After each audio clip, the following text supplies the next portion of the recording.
جی السلام علیکم ورحمۃ اللہ. جی ناظر بھائی آپ کی کال آئی تھی, مجھے ابرار بھائی نے بتایا کہ ابھی کال کریں گے, حکم کریں سر. جی سر یہ بتائیں کہ یہ سارا ہوا کیا ہے گزشتہ اتوار کو؟ اس سے تو ایسا لگ رہا ہے کہ آپ منازع سے فرار کر گئے ہیں, آپ نے منازع کو قبول نہیں کیا. تو یہ ایکچوئل ہوا کیا ہے, ذرا یہ قوم کو بتائیے گا. نہیں ایسی کوئی بات نہیں تھی, بالکل جھوٹ بول رہے ہیں. وہ خود ان کی اپنی ویڈیوز میں ریکارڈ ہے. میں نے تو کسی کو مناظرے کے لیے نہیں یہاں بلایا ہوا تھا. یہ تو زبردستی گھسنے کی انہوں نے کوشش کی ہے. ہاں درس کے لیے تو کوئی بھی آ سکتا ہے, اور وہاں نیچے کھڑے تھے, ان کی ویڈیو ریکارڈ ہے باقاعدہ. انہوں نے کہا آئیں درس سنیں, آپ بیٹھے. ان کا جی ہم نے مناظرہ کرنا ہے, ہم نے کیمرے لے کے جانے ہیں, ہم نے یہ کرنا ہے. ان کا یار اس طرح تو نہیں ہوتا, کیمرے آپ کے یہ ساری چیزیں بعد میں انٹر ہو جائیں گی اگر کوئی مناظرے کی آپ کی کمٹمنٹ ہے. ان کا نہیں کمٹمنٹ, ان کا پہلے آپ درس سنیں, انجینئر صاحب سے ملاقات آپ کی کروا دیں گے. اگر انہوں نے کوئی ایسی بات کی اور ہم آپ کے کیمرے بھی اوپر آنے دیں گے. تو وہ کہتا ہے ویڈیو میں ریکارڈ ہے, اور یہ بھی ان کی ویڈیو میں ریکارڈ ہے کہ ہمیں کوئی ٹائم نہیں انجینئر صاحب نے دیا, زبردستی آگے تھے. اور یہ تو ہماری شرافت ہے. ادروائز یہ کبھی کسی اہل حدیث دیوبند کی کسی مدرسے کے باہر اس طرح جا کے کوئی ڈرامہ لگانے کی کوشش کریں تو ایون یہ اپنے فرقے کے دوسرے لوگ, اشرف جلالی صاحب جیسے ان کا اختلاف ہے, ان کی مسجد کے باہر چلے جائیں تو وہ بھی ان کی ٹانگیں توڑ دیں. تو یہ سارے کے سارے معاملات جو ہیں وہ انتظامیہ نے ہینڈل کیے ہیں, پولیس نے, باقی اداروں کے لوگ. تو سر یہ اویس ربانی صاحب کا اس سارے میں کیا کردار ہے؟ کیونکہ مسلسل وہ اس چیز کو ہائپ بھی دیتے رہے, بیانات بھی ریکارڈ کراتے رہے, آپ کو چیلنج بھی دیتے رہے. میری تو سمجھ سے باہر ہے کہ ان کا کیا کردار ہے. مجھے تو یہی سمجھ آئی ہے شاید کہ کوئی یوٹیوب کے ویوز کی خاطر انہوں نے اس طرح کیا ہے سارے کا سارا معاملہ. مجھے تو یہی لگ رہا ہے. جو باقی علماء بھی جو بات کر رہے ہیں, آپ ایون دیکھ لیں کہ ان کی جو اپنے فرقے کے علماء ہیں, اشرف جلالی صاحب ہوں, اس طریقے سے غفران سیالوی صاحب ہوں, مفتی مشاہد صاحب ہوں, مفتی راشد صاحب ہوں, یہ سارے کے سارے علماء خود کنڈیم کر رہے ہیں کہ یہ ذلیل حرکت کی ہے, اور وہ اس اینکر کو کنڈیم کر رہے ہیں. ایون ناصر مدنی صاحب اہل حدیث مکتب فکر کے ہیں, انہوں نے بھی کہا کہ یہ بالکل غلط کر رہے ہیں, یہ تو اس طریقے سے تو ہوتا ہی نہیں ہے. تو میرا خیال ہے یہ یوٹیوب کے ویوز کا چکر ہے, اور وہ ظاہر ہے کتنا عرصہ کریں گے, کچھ عرصے بعد تو یہ ایشو خود بخود ختم ہو جائے گا انشاءاللہ.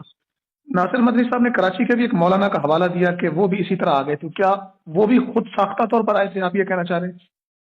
جی ان کا جو معاملہ بالکل ڈیفرنٹ تھا. ان کا معاملہ یہ تھا کہ وہ ہمارے ایک مشترکہ دوست ہے نادر علی بھائی, اچھا, جو ایک یوٹیوبر ہے.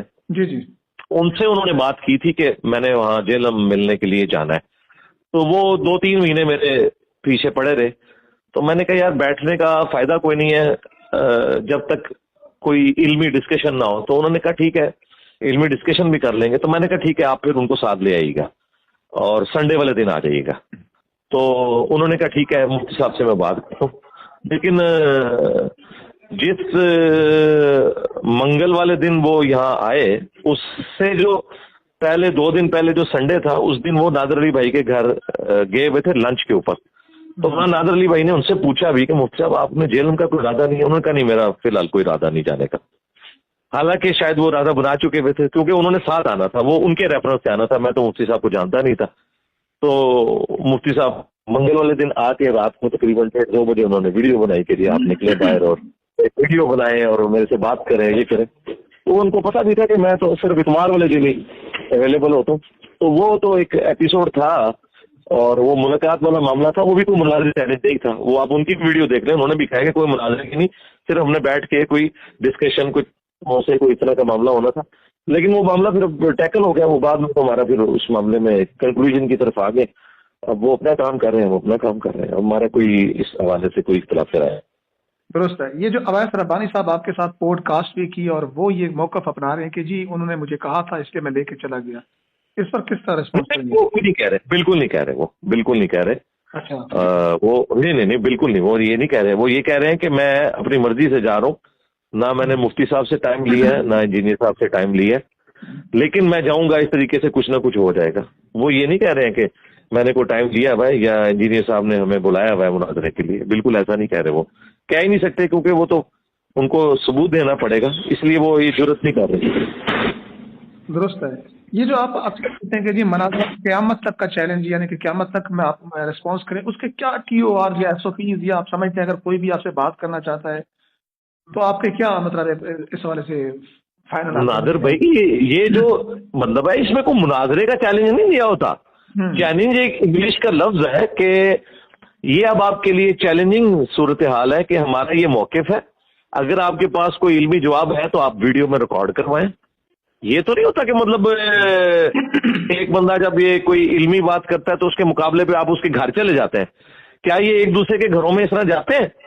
مطلب مفتی منیب الرحمان صاحب، مفتی تقی عثمانی صاحب، باقی سارے علماء جب بیٹھ کے بات کرتے ہیں، ان لوگوں کی ذرا ڈسکشنز دیکھیں غامدی صاحب کے ساتھ، باقی علماء کے ساتھ، ایون رمضان نشریات میں بھی ایک دوسرے سے اختلاف رائے کر رہے ہوتے ہیں، تو وہ جواب ویڈیوز میں ہوتے ہیں. اس طرح ایک دوسرے کے گھروں میں تو نہیں جانا ہوتا.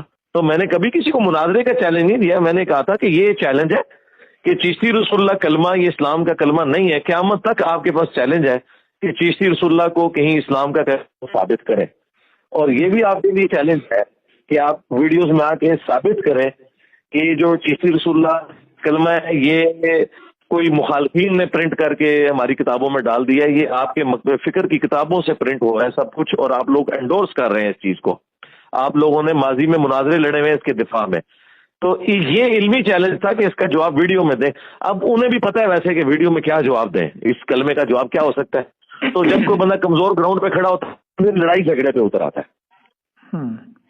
یہ جو مدنی صاحب نے بات کی ہے کہ مناظرہ ہوتا ہے، اس کے ایس او پیز ہوتے ہیں، ٹی او آرز ہوتے ہیں، یا اس کا کوئی فریم ورک ہوتا ہے، تو آپ کیا سمجھتے ہیں کہ مستقبل میں کبھی ایسا ہوتا ہے تو آپ اس کے لیے آمادہ ہوں گے اس طرح کی چیزیں طے ہو جائیں تو؟ دیکھیں، مناظرہ تو پاکستان کے قانون کے اندر جرم ہے، سیدھی سی بات ہے. ہاں علمی ڈسکشن ہو سکتی ہے، کوئی آپ ایک ہیلدی علمی ڈیبیٹ ہو سکتی ہے، لیکن وہ اس صورت میں ہوتی ہے کہ جب کوئی ٹی او آر اس کی طے ہو. اور وہ میرے تو ٹی او آر نہیں ہے. میں تو صرف یہ کہتا ہوں کہ چونکہ ہماری اب اس دعوت کا جو ویژن ہے اور ہمارا جو پلیٹ فارم ہے اس وقت اسلام کا لیڈنگ پلیٹ فارم ہے. ہم سے زیادہ اللہ کے فضل سے کسی ویورشپ نہیں ہے یوٹیوب کے اوپر، اور تمام مکاتب فکر کی عوام سنتی ہے.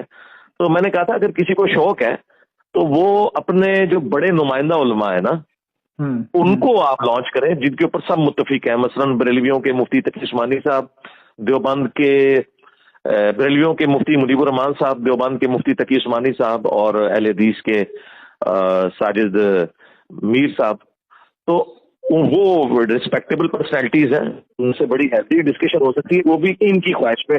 مجھے تو کوئی خواہش نہیں تھی، لیکن یہ کہتے ہیں کہ یہ کریں. مجھے تو خواہش تب ہو نا جب میں ان کو کافر سمجھتا ہوں. میں تو بریلوی دیوبندی اہل حدیث شیعہ سب کو مسلمان سمجھتا ہوں. نماز میں ان کے پیچھے پڑھتا ہوں. میں نے لہٰذا کوئی چندہ بک نہیں بنائی، کوئی مسجد نہیں بنائی، کوئی مدرسہ نہیں بنایا. تو جب یہ سارے ہمارے مسلمان بھائی ہیں، ہم ان کے پیچھے نمازیں پڑھتے ہیں، تو ہمارا صرف ان سے علمی اختلاف ہے. اور اگر وہ ٹیکل کرنا چاہتے ہیں تو کوئی بڑا بندہ لے کے. اس کی وجہ یہ ہے کہ صرف مولانا فضل الرحمان کے ہاتھ پہ 5 لاکھ علماء بیعت ہیں. میں ایک سے بات کروں گا، دوسرا کہے گا یہ تو نمائندہ ہی نہیں ہے. تو نمائندہ جو ہے نا وہ بڑے بڑے یہی ہیں، مفتی منیب صاحب، مفتی تقی عثمانی اور ساجد میر صاحب. اور وہ بھی ان کی خواہش کے اوپر ہے. بالکل میری کوئی شرط نہیں ہے، صرف یہ ہے کہ یہ 3 بڑے علماء یہ اگر کوئی ڈسکشن علمی کرنا چاہتے ہیں ہیلدی تو کریں، اور اگر خود نہیں کر سکتے وہ بھی ان کی خواہش میں، میری کوئی خواہش نہیں ہے. تو کسی ایک بندے کو نامینیٹ کر دیں اور ویڈیو بنا کے دیں کہ اس بندے کی جیت ہماری جیت ہے، اس کی ہار ہماری ہار ہے. اور مجھے پتا ہے کہ میں نے یہ بات اس لیے رکھی ہے کہ وہ کبھی بھی اس کے لیے راضی نہیں ہوں گے. انہیں پتا ہے کہ میں بات ٹھیک کر رہا ہوں. البتہ انہوں نے کبھی آپ کو چیلنج دیا بھی نہیں جن شخصیات کا آپ نے نام لیا؟ نہیں نا. دیکھیں نا کتنے بڑے بڑے، آپ دیکھیں یہ کتنی بڑی زیادتی ہے نادر بھائی. مجھے یہ غلام احمد قادیانی دجال کے ساتھ جوڑ رہے ہیں. بھائی غلام احمد قادیانی دجال جو ہے وہ اس نے تو دعوی نبوت کیا تھا، ٹھیک ہے. اب اگر میں اس چیز کو لے کے چلوں تو پھر ہمیں تو اس کیٹیگری میں تو چشتی رسول اللہ اور تھانوی رسول اللہ والوں کو ڈالنا چاہیے. لیکن میں صرف ان عبارتوں کے اوپر کفریہ بات کرتا ہوں. میں اس فرقے کو کبھی بھی کافر نہیں قرار دیتا، نہ آج تک کسی بزرگ کو کافر میں نے قرار دیا. میں صرف کتابوں کی عبارتوں کے اوپر بات کرتا ہوں. اور میں اب دیکھیں میں اس ادارے سے ریٹائرڈ ہوں جس میں قادیانی کو جواب ہی نہیں کر سکتا، ٹھیک ہے. 15 سال میں نے وہاں سروس یعنی کی ہے. آپ کے اس وقت سٹنگ جو جوائنٹ چیف ہے ساحر شمشاد مرزا، وہ بھی مرزا، ان کو کوئی قادیانی نہیں کہہ رہا. مطلب خام خواہ مجھے ونریبل کرنے کے لیے ایسا کرتے ہیں. تو ایک تو تھا میں خاموش ہو جاتا، لیکن میں خاموش نہیں ہوتا، میں علمی جواب دیتا ہوں کہ یار یہ آپ حرکت نہ کریں. ان کے بڑوں کو بھی پتا ہے. میں آپ کو بتاؤں ان کے بڑے نجی محفلوں میں خود مانتے ہیں کہ انجینئر باتیں ٹھیک کرتا ہے. میرے پاس تو ساری باتیں پہنچ رہی ہوتی ہیں. جی جی. تو اب جو آڈینس ہے یا لوگ جو جاننا چاہتے تھے، اس کا مطلب یہ ہوا کہ یہ جتنے بھی لوگ آئے یہ خود سے ہیں، آپ کی طرف سے کوئی ان کو اشارہ نہیں تھا، کوئی مطلب ہے کہ دعوت نہیں تھی، نہ ہی کوئی رابطہ؟ نہیں، یہ تو وہ خود مان رہے ہیں کہ نہیں ہے، خود مان رہے ہیں کہ نہیں ہے. وہ زبردستی آئے ہیں.